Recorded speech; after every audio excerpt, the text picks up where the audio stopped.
देखिए इधर देखो भाई, फटाफट लाइक करो, सब्सक्राइब तो करो, ठीक है।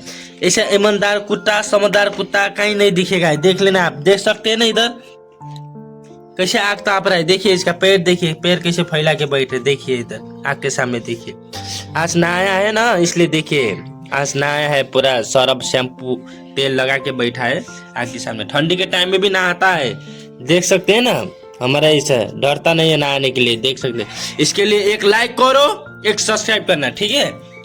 ओके चलो डगी, डगी चल हाय बोल दो एक बार, हाय। चल इधर देखिए हमारे जिम्मी को ठंडी लग रही है, आज नहाया है, देख रहे आग ताप रहे कैसे, आप देख सकते हैं। इधर देखो कैमरा में हाय बोलो, लाइक करना, सब्सक्राइब करना बोलो, देख सके गाइस। देखिएगा अच्छा लगे तो वीडियो लाइक करो, शेयर करो, ठीक है।